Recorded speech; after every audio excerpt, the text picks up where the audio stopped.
not necessarily represent the opinions of this station or any of the show's sponsors.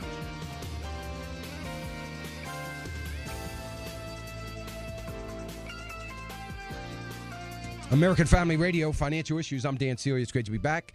Let's just take a quick look at the indices. Everything's in negative territory. The Dow is down 34 right now. I just want to mention, again, we are highlighting Lindsey Graham from South Carolina. He is our going to be our highlighted featured legislator that doesn't care much about the economy, the care that we will receive in our health care, the cost that it cost us, the American people, or America's stability in general, is okay with the power grab of Obamacare. Of course, he didn't vote for it. He's a Republican, but he has come out against defunding it. There's a whole bunch like that. He's one of them. And he's got a great candidate, by the way, running against him in the primary. So he ought to be sweating it. I don't know if he is or not. But right now, there is some concern among the GOP that it is hopelessly fractured on spending strategies and, the deficit and compromise. And any kind of compromise, they're saying, is going to be potentially deadly to those members that have a strong candidate running against them in the primaries. He would fall into that category. So would Mark Pryor, for that matter. So, ought to be interesting. But we're going to give him a chance to comment and come on. But he is running. He is okay with Obamacare, and as a matter of fact, has been defending most liberals. Liberals been on their side. I wouldn't be surprised to see him pull an Arlen Specter, switch parties, just to avoid this particular primary. But anyway, we'll watch that. But he is the guy. President Obama talking about health care on Friday in the press conference. If you didn't see it, listen to this. I think the really interesting question is why it is that my friends in the other party have made the idea of preventing these people from getting health care their holy grail, their number one priority, the one unifying principle in the Republican Party at the moment is making sure that 30 million people don't have health care. He's correct. That ought to be the unifying battle cry of conservatives, not to make sure 30 million people don't get health care, just to make sure that 30 million people don't get this health care that is another power grab, more social control, and on the path to a single-payer socialized medicine system. He doesn't understand it, of course, because this is an administration that has grabbed more power, enlarged the size of government faster and larger than any other president. And he wants more of it. It's not working. Last poll has his popularity down to 41%, the lowest ever. The majority of the American people do not want this bill. The more they find out about it, the more people don't want it. You've got union members coming out against the plan. You've got the elite, those that work on Capitol Hill, they're exempt from the plan because they don't want it either. Of course, they have no incentive to defund it now because they have been exempt from it because we would not want the royalty of Washington to have the same plan that all of us commoners will be subject to. But that's exactly what has happened. The ruling class does not have to participate in what we commoners now have to participate in. They got an exemption. Isn't that a lovely thing? They can just keep getting their money from the taxpayers to supplement the insurance program so that they can keep what they have. Aren't you happy about that? Can you imagine the leaders, isn't that funny, of the nation being subject to such appalling health care, state exchanges, the commoners are going to be subject to? As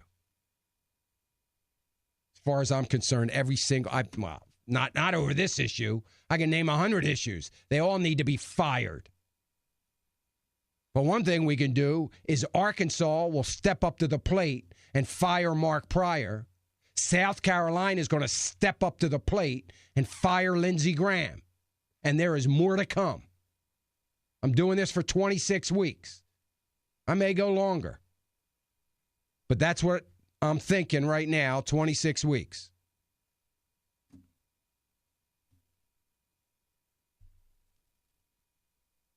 Caller just called in and said she has tried to call Lindsey Graham. His voicemail is full. Not taking any calls. Here's a surprise. Do you think they'll be emptying that anytime soon?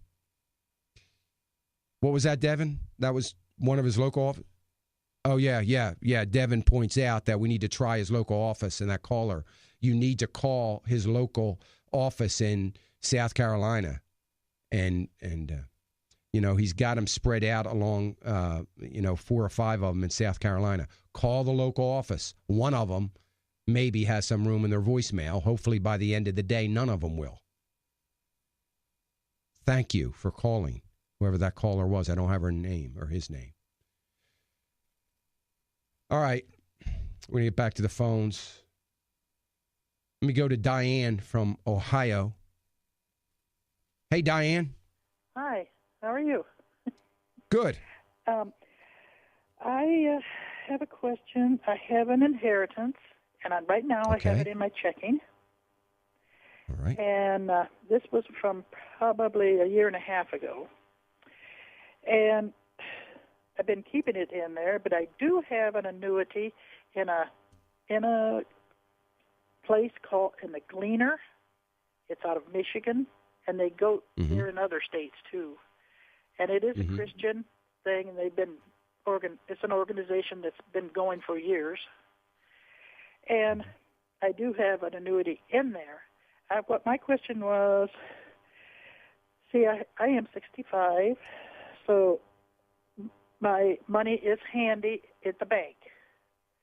But, of course, I'm getting more on the annuity. Should I take that inheritance and put it in the annuity? Because what will be I'll get penalized for drawing it out, right? You could. How long have you had it? What, the annuity? The annuity, yes. Well, the annuity that's already started, I've had it for probably 6-8 years. And if you draw any out, I was under the impression you had to pay taxes.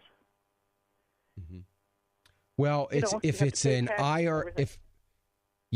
IRA annuity, then yes, that is true. So if it's on the policy, the very front page there, it might say somewhere it might have the words qualified or non-qualified. It should have that somewhere on there. So if it's a qualified annuity, then yes, you would have to pay tax as income on the money that comes out of it. If it's non-qualified, you will only have to pay tax on whatever the gain was. So if you had put $1,000 in and it's now worth $1,050, then you would and you drew out $50, you would have to pay that as capital gains. So you'd have to pay 15% on that.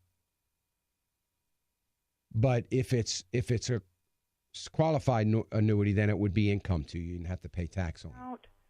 So that I have, because with this Obamacare, if it gets in, I'll have to be using, where I can get at it. Yeah.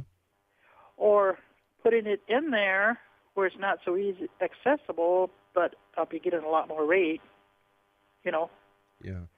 Yeah, but see, when you put that in there,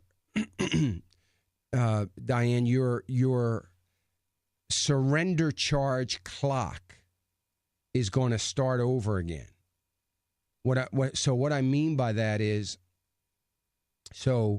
there's surrender charges to take money out, and every year it goes down a little bit. So first year might be 5%, next year might be 4.5% or whatever, and it gradually goes away to where you don't have any surrender charges.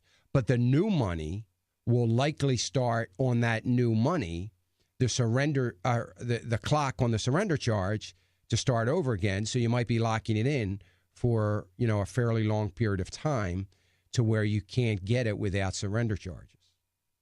I know it's getting a little bit more, but I'd rather not see you do that. I'd rather see you keep it where it is for the time being. And, you've got some diversification in the one that you have. If that is qualified money, then it might not be a bad idea to start withdrawing some of that anyway. And even if it has a surrender charge along with the taxes, you can always take 10% out every year without any surrender charge. So started to draw it out each time, each yes. month or whatever. And he said, because if this time he wouldn't at this time, and I asked him at tax time. Mm-hmm. Yeah. I mean, it's a lot more interest. It's 3.5 compared to my little piddling point, whatever. It's well, I guess then the question has to be: are you okay with locking your money up? And if you're okay with tying your money up and having situation where you may have to pay some surrender charge penalties to get out, then if you're okay with that, then I guess put it in to earn a little bit more, as long as you have adequate emergency savings for other things. Okay. Okay. All righty. So that's the decision you have to make. Thanks, Diane. Back on our president, who would we Yes. call in our state? I mean, what persons are we supposed to call in our state about Obamacare? I mean, well, you need to call your local representative, your local House of Representatives and senator, and you need to call them and let them know. And you're in the state of Ohio, so you can call John Boehner, number one. I mean, and let him know that you want to see it defunded. So you can do that. I'm not sure who your district House member is, the House of Representatives. But, John Boehner may be your representative, may not be. But since he's the Speaker of the House and you're from Ohio, whether he's your representative or not, I would call him. But you have another one, and I'm not sure who your senator is. So I can, I'd have to find that out. We're going to be talking about Ohio here in a few weeks, but, certainly you can call your one representative, whether he's yours or not, from the state of Ohio, and that's John Boehner. So I would suggest you do that. Thank you, Diane. I appreciate the call. Let me go to John real quick in Texas. 866-300-9298, folks. 866-300-9298. 866-300-9298. If you want to queue your call up for the next hour, we're welcome to do that. John's not there from Texas. We are highlighting this week Senator Lindsey Graham from South Carolina. We'll be trying to get comments from Senator Lindsey Graham on his support of the liberals and his support of Obamacare, his support coming by the way, he will say, because in fact he has come out and spoke against Obamacare. So if you're against Obamacare, then you don't have any problem defunding it, right? Well, no, I don't think that's the right thing to do. Well, then you're for Obamacare. No, I think we can do it down the road. I'm telling you how the conversation is going to go. No, I think we can do it down the road. So once we get the 40 million people on the rolls, you're going to be okay voting that 40 million people get thrown on the street without any health care. You're going to be okay with that? Come on. and you want the American people to believe you're going to be okay with that, that's even more offensive. Anyway, that's how the discussions, in all likelihood, going to go. You're listening to Financial Issues. We want to take your financial questions, anything that's on your mind in reference to the economy. That's what we're here for, Financial Issues. 866-300-9298. We'll be right back.